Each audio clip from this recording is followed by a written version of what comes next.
आइए, सुनिए, देखिए, समझिए सनातन सत्य।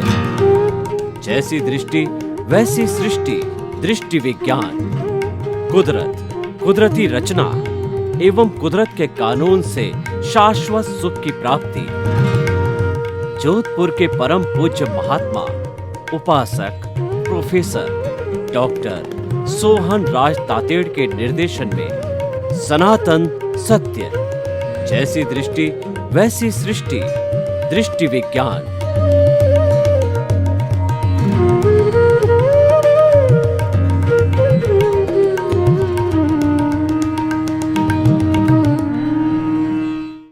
भाई और बहनों, मातृशक्ति को नमन। आज का हमारा बहुत सुंदर विषय जड़ एवं चेतन संसर्ग के गुण दोष। यहाँ संसर्ग का क्या अर्थ है?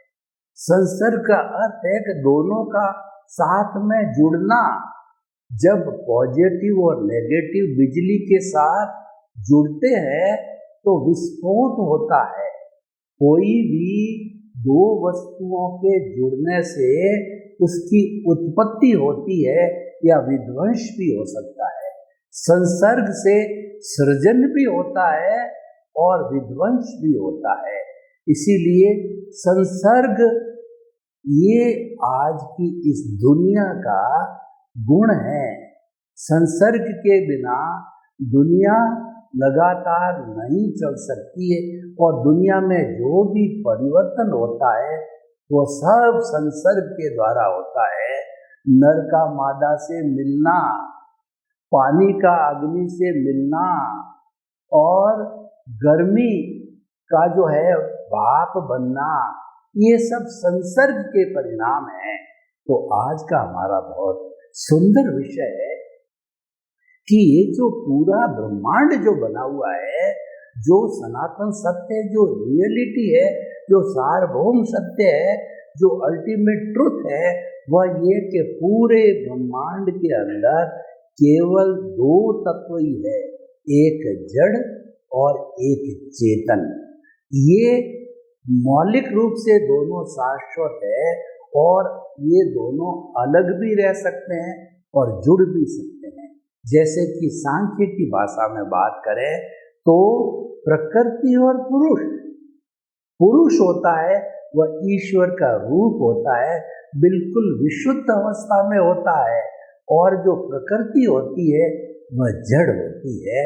प्रकृति में परिवर्तन होता है, पुरुष में कोई परिवर्तन नहीं होता है।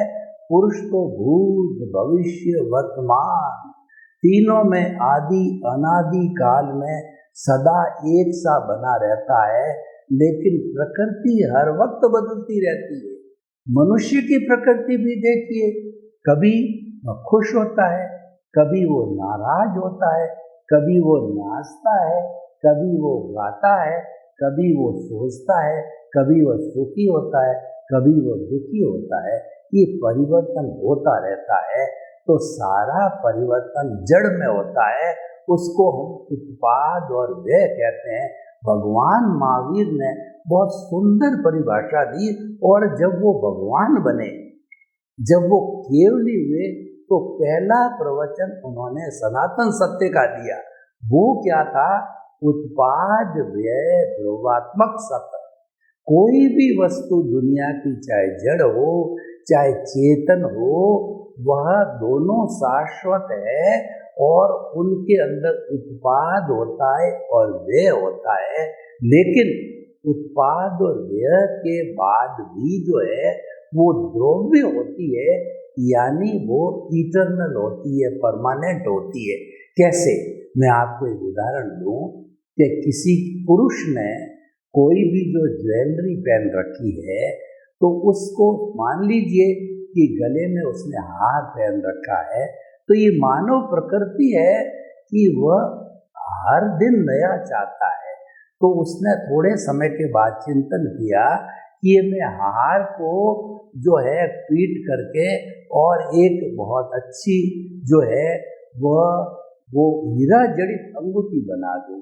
तो सोनी के पास जाकर के और उसने तुड़वाया हार को तोड़ते ही वह उसका व्यय हुआ और उससे जो सोनी ने अंगूठी बनाई वह उसका उत्पाद हुआ। अब भगवान यह प्रश्न करते हैं कि अब बताइए कि जो है दोनों स्थितियों के अंदर, हार के अंदर, अंगूठी में सोना तो वही है, बिल्कुल सही बात है। तो सोना वह है, वो द्रव्य है। इसीलिए हमारा जो चेतन तत्व है उसका दो गुण बताए गए, ज्ञान और दर्शन। चेतन के लिए कहा गया है उपयोग लक्षणों जीव। हमारा जो जीव है, आत्मा है, उसका लक्षण है उपयोग। उपयोग का अर्थ होता है कि उसके अंदर ज्ञान और दर्शन होता है। एक बार वह आत्मा ज्ञान में जाती है और दूसरी बार दर्शन में जाती है, ये परिवर्तन होती रहती है। इसको मोड कहते हैं। इसको जो है वो पर्याय बोला जाता है। अगर ये पर्याय नहीं होता है तो वह वस्तु गिनी नहीं जाएगी। जड़ में भी यही होता है। उत्पाद वह जो हमने उदाहरण दिया सोने का, उसमें भी परिवर्तन होता रहता है कि आज मिट्टी है, कल वो सोना बन जाता है, फिर वो चांदी बन जाती है। और जो विज्ञान ने भौतिक तत्व 116 तरह के ढूंढ के निकाले जो कि पृथ्वी के गर्भ से निकलते हैं, वो आपस के अंदर उत्पाद और व्यय के सिद्धांत से वो जो है वो जो इसके मोड के सिद्धांत पर, पर्याय के सिद्धांत पर बदलते रहते हैं।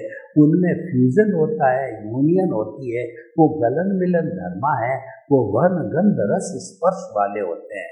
तो अब देखिए दोनों के संसर्ग की हम बात करें, जड़ तो जड़ में मिलता ही रहता है, कोई नई बात नहीं है और उससे कोई बड़ा परिवर्तन नहीं आता है, क्योंकि वह तो जड़ का मिलन जड़ के साथ है, जड़ ही होगा।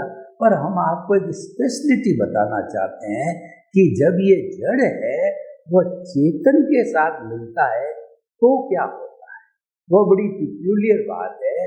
और इसको समझना यानी मुक्ति की नींव लगाना, इसको समझना यानी सनातन सत्य को समझना, इसको समझना यानी आपकी आर्ट ऑफ द रीजन को प्राप्त करना, आपकी रॉन्ग बिलीफ को समाप्त करके राइट बिलीफ के अंदर आना, आपके मूल स्वभाव के अंदर आना। आपको उसकी निष्पत्ति है शाश्वत सुख की प्राप्ति करने। तो ये बहुत बड़ा इम्पोर्टेंट पॉइंट है। और जिस व्यक्ति ने जड़ और चेतन के संसर्ग को समझ लिया, इसके यूनियन और इसके जो है कहना चाहिए कि सेपरेशन और यूनियन को समझ लिया, इसका जुड़ना और बिछुड़ना समझ लिया, समझ लीजिए उसने मुक्ति की नींव लगा दी। मुक्ति की नींव कैसे लगती है, वो हमारा सनातन सत्य ये कहता है कि मुक्ति की नींव लगाने के लिए कुदरती रचना और कुदरत के कानून का पालन करना पड़ेगा। वह कुदरत क्या है कि जहाँ 6 द्रव्य होते हैं, चेतन जिसकी हमने बात करी, जड़ जिसकी हमने बात करी, और मोशन, रेस्ट, टाइम और स्पेस, जहाँ ये 6 तत्व एक साथ मौजूद होते हैं और ऐसा भूत भविष्य वर्तमान आदि अनादि काल में कोई भी समय नहीं आता है इस पूरे लोक में, ब्रह्मांड में, जगत के अंदर, विश्व के अंदर, पृथ्वी के अंदर कि ये 6 द्रव्य मौजूद न हो, कभी समय न आया है न आएगा, क्योंकि इसका नाम ही लोक है। और इन 6 के कारण इसमें जीवन है। इसके बाहर जो है एक बिना जीवन वाला भी अलोक है, जिसके अंदर केवल आकाश है।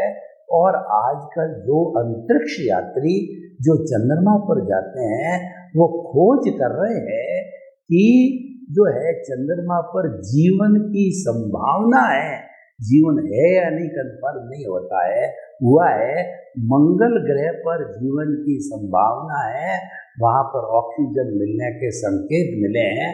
ऑक्सीजन होती है वहीं जीवन हो सकता है।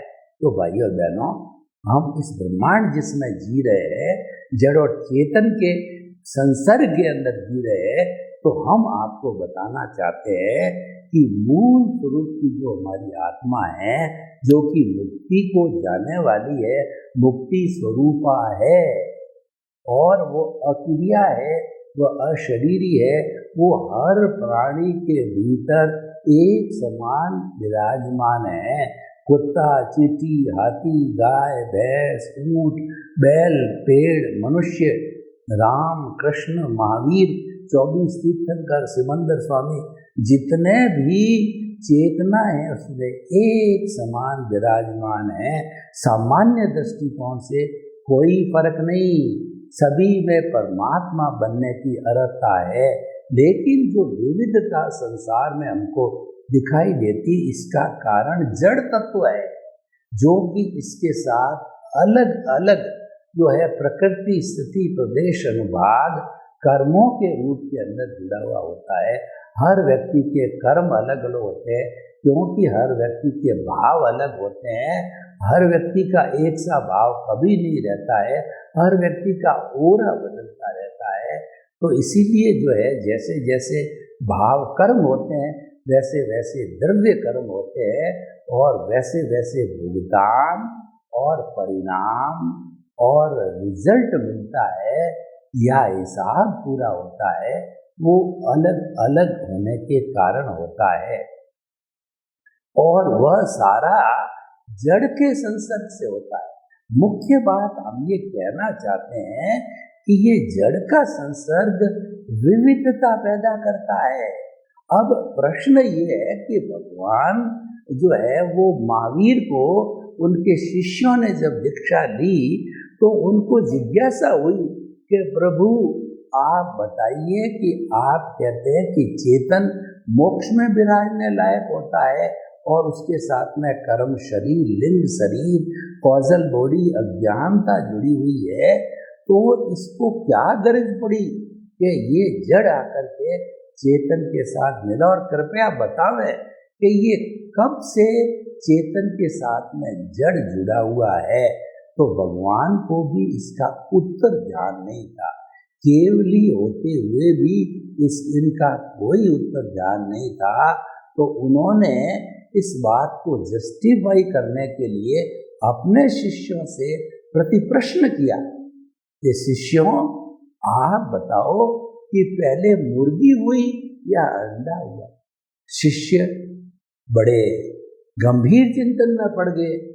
उन्होंने कहा, भगवान हम तो अज्ञानी हैं, आप ज्ञानी हैं, आप ही बताइए। भगवान ने कहा कि मुझे भी पता नहीं, पश्चानुपूर्वी है। मुर्गी बिना अंडा नहीं होता, अंडे बिना मुर्गी नहीं होती। अब पहले कौन आया, कैसे तय करे?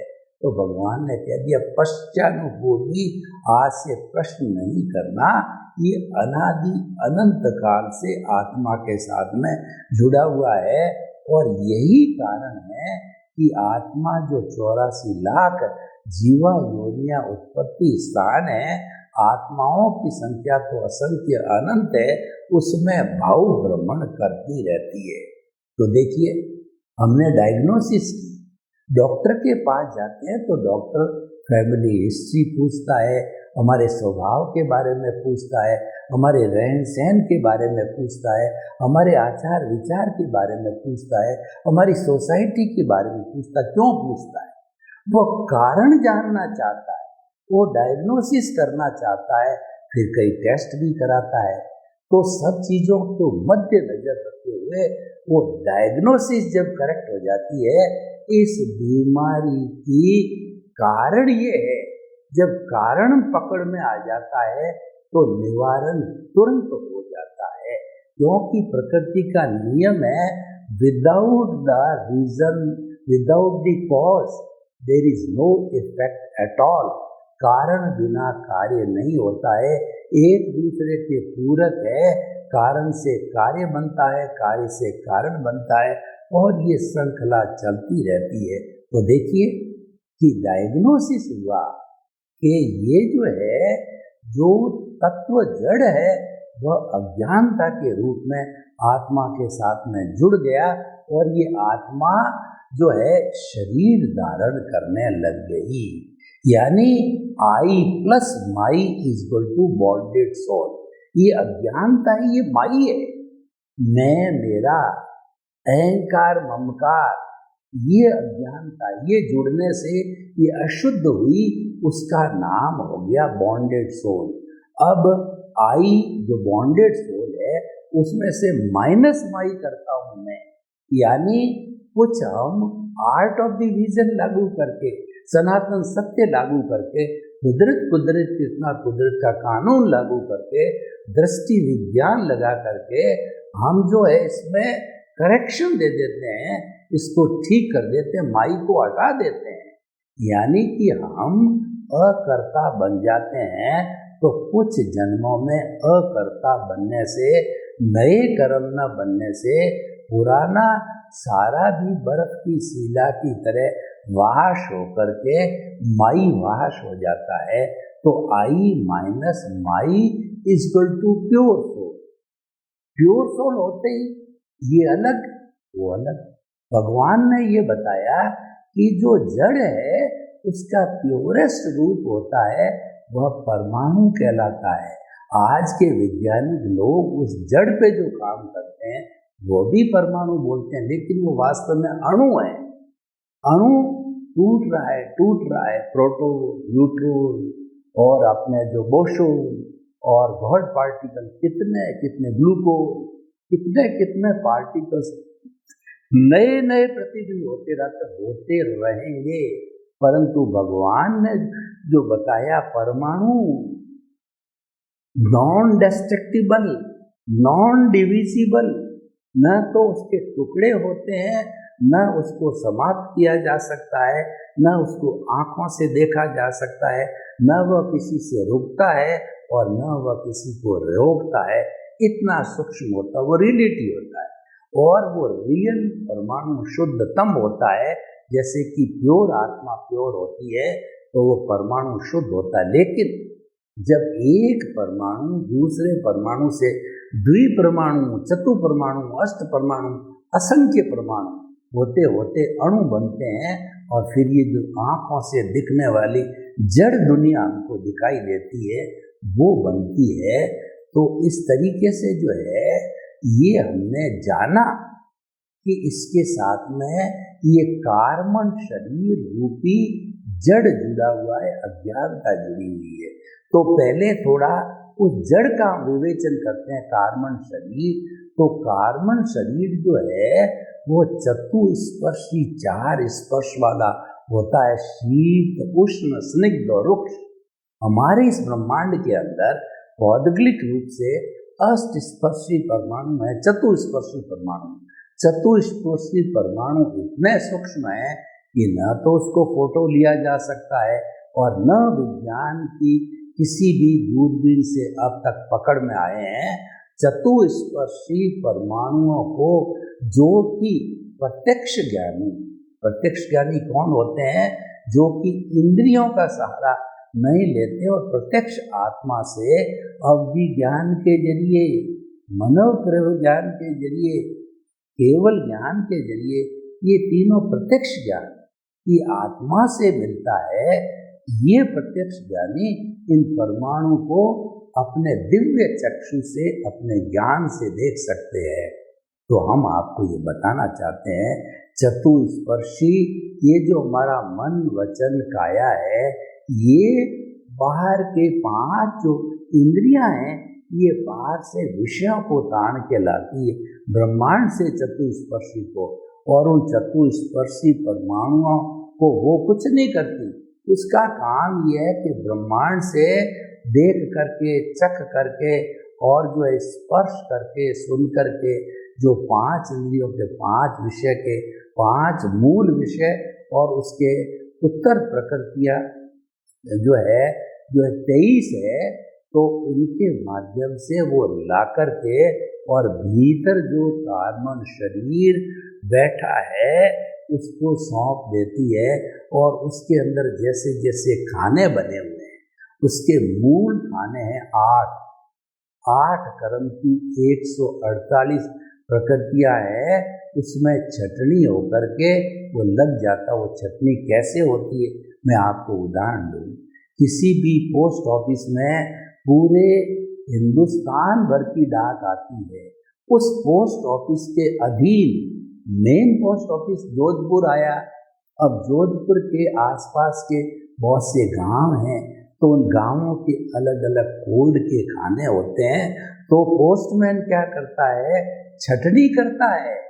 जिस गांव का जो खाना होता है उसमें पोस्ट डाल देता है, वो उस गांव में चली जाती है। उसी तरीके से 8 मूल खानों की 148 प्रकृतियों में जो चतुस्पर्शी मन वचन काया ताण के लाते हैं, वो उसमें ऑटोमेटिकली ऑटो मोड से जाकर के मिश्रित हो जाते हैं और हमारा कार्बन शरीर घटता बढ़ता रहता है। ये अज्ञानता है, ये जड़ है, ये कार्बन शरीर है और ये संसर्ग है। जो मूल इस एपिसोड का जो शब्द संसर्ग है, संसर्ग का मतलब जुड़े हुए हैं। वो कैसे जुड़े हुए हैं, इनके बीच में मल युद्ध चलता रहता है। जैसे कि कुश्ती लड़ने वाले योद्धा होते हैं, वो क्या होते हैं, जब एक दूसरे को पकड़ लेते हैं बाहों से, चित्तपुट चित्तपुट चित्तपुट चलती रहती है। तो उसी तरीके से कर्म उदय में आते रहते हैं। कभी आत्मा हावी होता है, कभी कर्म शरीर हावी होता है। कर्म शरीर हावी होता है तो हमारे पुण्य पाप की क्रियाएं होती है, और जो आत्मा हावी होता है तो आत्मा के गुण हमारे भीतर आते हैं। भीतर का मतलब बाहर जीवन में व्यवहार जगत के अंदर आते हैं। तो इनका ये चलता रहता है आपसी। उससे पूरा लंबा विषय है कि जब ये उदय के अंदर आते हैं, प्रारब्ध में आते हैं, तो पूरा जो है एक गोला टाइप बनता है, जिसको अध्यवसाय कहा जाता है। ये सारी क्रियाएं भीतर होती है। उस अध्यवसाय में से जो है कलरलेस वाइब्रेशंस निकलती है और वो हमारे तेजस शरीर को टच होती है। तो तेजस शरीर दुनिया की सबसे बड़ी फैक्ट्री है, जिसको कि अवचेतन मन कहते हैं, सब कॉन्शियस माइंड कहा जाता है। तो उसमें आती है, उसमें रूपांतरण होता है, उनको कलर मिलता है। लेशियाओं को कलर मिलता है कि कृष्ण नील कापोर, ये अशुभ लेशिया होती है, अशुभ भाव होते हैं। और उसके बाद के अंदर तेजो पद्म और शुक्ल लेशियाएं होती है, ये शुभ भाव होते हैं।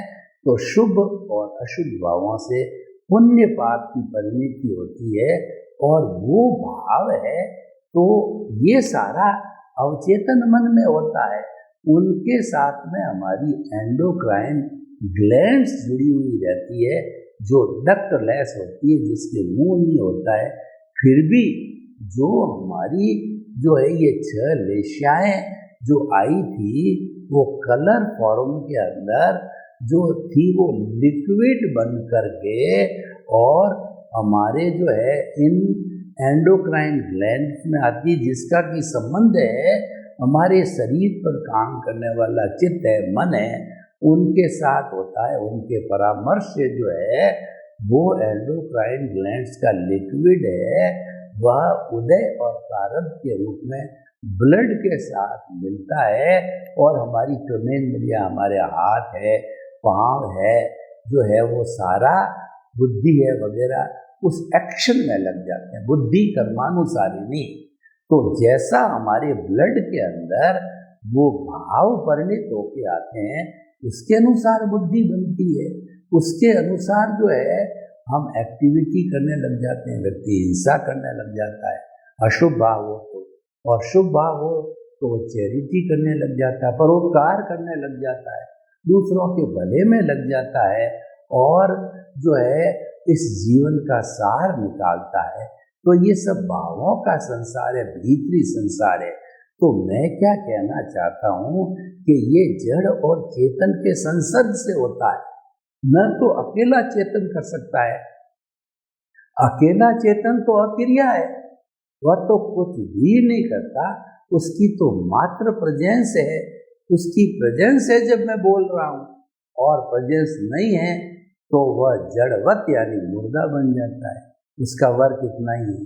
और ये जो शरीर है जो फंक्शन करता है, ये पिछले जन्म के कर्म के भुगतान के लिए मिला है। मात्र ये हिसाब करता है, भुगतान करता है, डेबिट क्रेडिट करता है, लेन देन करता है, सुख प्राप्त करता है, दुख प्राप्त करता है, सुख देता है, सुख देता है। किसके अधीन? कुदरत के कानून के अधीन, कुदरत की आज्ञा के अधीन सारा संचालन इसका क्रिएटर, ऑपरेटर, डेस्ट्रॉयर कुदरत हो जाती है, परतंत्र हो जाता है। यानी हमारा मन वचन काया है और उससे जुड़ी हुई हर अवस्था मात्र कुदरती रचना। कुदरती रचना मतलब ये अवस्था, अवस्था मतलब टेम्परेरी, जड़, बदलने वाली, नाशवान। हमेशा याद रखें अवस्था बदलती रहती है। तो हम ये कहना चाहते हैं कि जड़ और चेतन का संसर्ग होता है, तभी ये दुनिया बनती है और तभी हमको विविधता दिखाई देती है। सर्वे भवन्तु सुखिनः, सर्वे सन्तु निरामया। लोक के सब जीवों को सुख मिले, शांति मिले, आनंद मिले, प्रेम मिले, सौहार्द मिले और सभी हम जड़ और चेतन के संसर्ग को समझें और अपने जीवन को धन्य बनाएं। आपके प्रति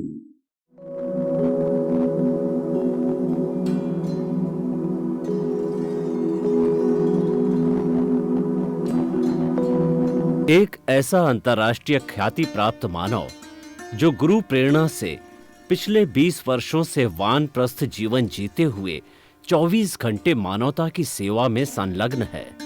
एक ऐसा मानव जो अभी राष्ट्रीय, अंतर्राष्ट्रीय टीवी चैनलों पर 7,500 एपिसोड के माध्यम से सनातन सत्य, आत्मविज्ञान एवं पुनरुत्थान, व्यवहार एवं निश्चय जगत के जीवनोपयोगी विषयों पर हृदय स्पर्शी प्रवचन कर चुका है। उस मानव का नाम है महात्मा उपासक प्रोफेसर डॉक्टर सोहन राज तातेड़। प्रोफेसर तातेड़ द्वारा योग, दर्शन, शिक्षा विषयों पर रचित पीएचडी स्तर के 250 शोध ग्रंथ भारत के 100 प्रतिष्ठित विश्वविद्यालयों में शोधार्थी पढ़ रहे हैं तथा वे सभी शोध ग्रंथ वहां की सेंट्रल लाइब्रेरियों में उपलब्ध हैं। महात्मा सोहन राज ने अभी तक हजारों स्कूलों, कॉलेजों, विश्वविद्यालयों एवं संस्थाओं में सेमिनार, वर्कशॉप, कैंप लगाकर लाखों विद्यार्थियों को योग, दर्शन, शिक्षा का प्रशिक्षण देकर उन्हें सुसंस्कारित किया। डॉक्टर तातेड़ ने भारतीय संस्कृति उत्थान के 4000 से अधिक समसामयिक विषयों पर आर्टिकल लिखकर ऑनलाइन जर्नल, पत्रिकाओं, वेबसाइट्स पर प्रकाशित किया, जिसका उपयोग लाखों पाठक कर रहे हैं। उपासक तातेड़ के 5000 से अधिक आज का सुविचार, आज का शुभ संदेश, आज का मंगल भावना योग आदि चिंतन websites, Twitter, blogger, Facebook, YouTube माध्यमों से लाखों लोग अपना जीवन निर्माण कर रहे हैं। मानवता के मसीहा ऐसे महामानव महात्मा सोहन राज तातेड़ के प्रोफाइल को अभी तक विश्व के 20 लाख दर्शक यूट्यूब पर, 12 लाख गूगल पर एवं लाखों दर्शक फेसबुक, ब्लॉगर, ट्विटर और इंस्टाग्राम पर देख चुके हैं।